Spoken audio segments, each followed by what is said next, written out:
திருவள்ளூர் திருவலங்காடு அருகே 2 கிராம மக்கள் ஒற்றுமையை வலியுறுத்தி தாம்பூலம் வழங்கி ஒருவருக்கு ஒருவர் நள்ளிரவில் வாழ்த்துக்கள் பரிமாறிக் கொண்டனர். திருவள்ளூர் மாவட்டம் திருவலங்காடு ஒன்றியத்துக்குட்பட்ட தொழுதாவூர் ஊராட்சியில் 2000க்கும் மேற்பட்ட மக்கள் வசித்து வருகின்றனர். இதேபோல் அருகில் உள்ள சின்னம்மாபேட்டை ஊராட்சியில் 2500க்கும் மேற்பட்ட மக்கள் வசித்து வருகின்றனர். இந்த 2 கிராமங்களுக்கு இடையே 50 ஆண்டுகளுக்கு முன்பு நிகழ்ந்த பல்வேறு சச்சரவுகள் காரணமாக அமைதியும் ஒற்றுமையும் இல்லாத நிலை நீடித்து வந்தது. இந்நிலையில் 50 ஆண்டுகளுக்கு முன்பு நடந்த சம்பவங்களை மறந்து அனைவரும் ஒற்றுமையாக இருக்க வேண்டும் என்று 2 கிராமத்தை சேர்ந்தவர்களும் ஒன்று கூடி கார்த்திகை தீப திருவிழாவின் 2ஆம் நாள் நிகழ்வில் கோயில்களில் விளக்கு ஏற்றி வழிபட்டனர். பின்னர் மேலதாளங்கள் முழங்க நள்ளிரவில் ஊரை சுற்றி வலம் வந்து தாம்பூலம் வழங்கி வாழ்த்துக்களை பரிமாறிக்கொண்டனர். பின்னர் ஒற்றுமை உறுதிமொழி எடுத்துக்கொண்டனர்.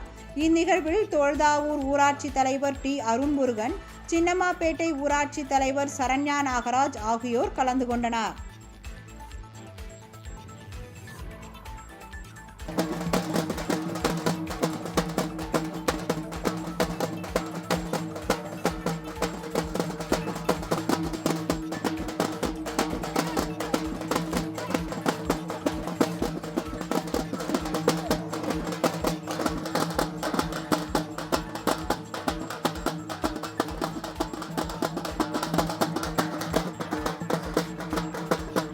தொழுதாவூர் ஊராட்சி மற்றும் சின்னம்மாபேட்டை ஊராட்சி கார்த்திகை தீபம் மறுநாள் அன்னைக்கு நாங்கள் 2 கிராமக்காரர் சேர்ந்து அவங்கவுங்க ஊர் எல்லையில் இருக்கிற நீர்நிலைகள், ஏரி, குளம் எல்லாத்துலையும் வழுக்கு வச்சுட்டு, அதுக்கப்புறம் கோயில்கள்லாம் வழுக்கு வச்சுட்டு சின்னம்மாபேட்டை எல்லையில் தொழுதாவூர் எல்லையிலையும்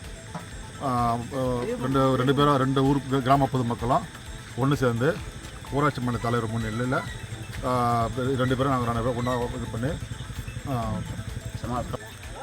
ரெண்டு ஊர் எல்லை ஆரம்பத்தில் 2 தலைவரும் சேர்ந்து தாம்பூல வெத்தலை பார்க்கலாம் மாற்றின்னு கற்பூராட்சி சத்தியம் பண்ணி இதுக்கப்புறம் ஊரில் எந்த பிரச்சனை இருக்காது. நாங்கள் 2 பேரும் 2 கிராம பொதுமக்கள் முன்னிலையில் 2 ஊர் கிராம பொதுமக்கள் முன்னிலையில்